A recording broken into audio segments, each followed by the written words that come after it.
নমস্কার, আমি মৌসুমি পুরুলিয়া থেকে আজ আবার একটা নতুন ব্লগ নিয়ে আপনাদের সামনে উপস্থিত হলাম। আজ শনিবার, আমরা বেলকুড়ির হাটে যাব। ওখানে শনিবার দিন একটা সুন্দর গ্রামীণ হাট বসে।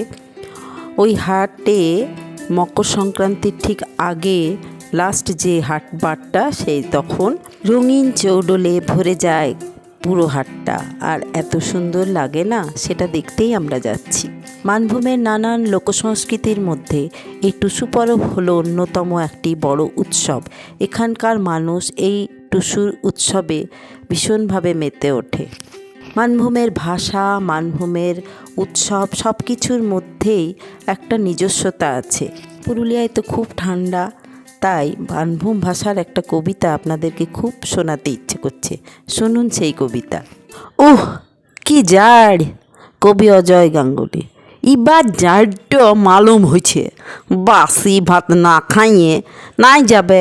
দিন দশেক যা জাড় দিলে বাপ সকাল বেলি আর রাইতে পা হাত কাঠাই যাইথ, আগুন পুহায়ে চাদর উড়িয়েও কাঁপাইথ। দমে কষ্ট এখনো চলছে, তবে দু একদিন লেটুকু কম হে বুঝাইছে। তবে এইটাও ঠিকই যে আর বেশি দিন লয়, 1 মাস।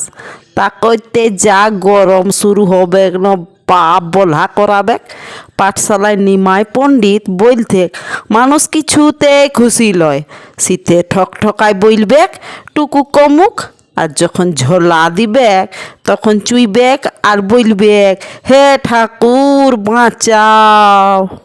আমরা এখন বেলকুড়ির হাটে পৌঁছে গেছি। আর ওই দেখা যাচ্ছে সব টুসু কিনে তাকে কাপড় দিয়ে ঘিরে রেখেছে হাওয়ায়, যাতে না ছিঁড়ে যায়, তাই পুরো টুসুটা দেখাই যাচ্ছে না। আর কালকে এই সমস্ত টুসু নিয়ে সবাই নদীর ধারে যাবে ভাসাতে। পুরুলিয়ার এই উৎসব অঘ্রাণের সংক্রান্তির থেকে আর পৌষ মাসের সংক্রান্তি পর্যন্ত গ্রামেগঞ্জের মেয়েরা টুসু পুজো করে।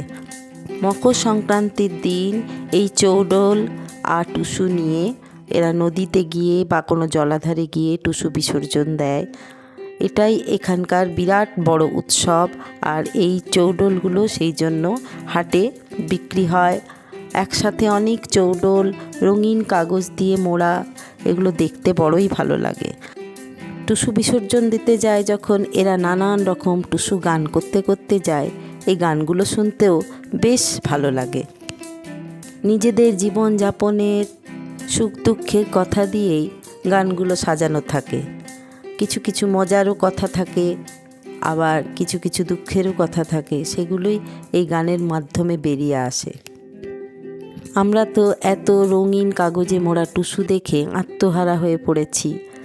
আর তার সামনে তো ছবি তুলতেই হবে।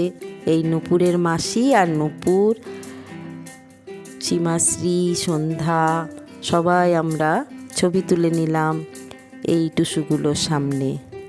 আর আমিও চলে এলাম। এবার একটু টুসু গান আমার কণ্ঠেই একটু শুনুন।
লাল মহুয়া পলাশ গাছে ভরা এই বেলকুড়ির মাঠ।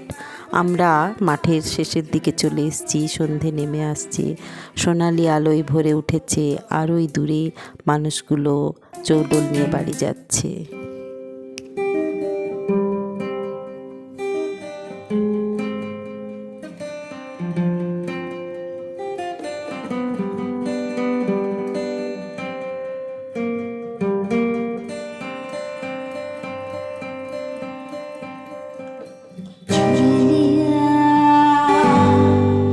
चुरा लिया है तुमने जो दिल को, नजर नहीं चुराना सनम,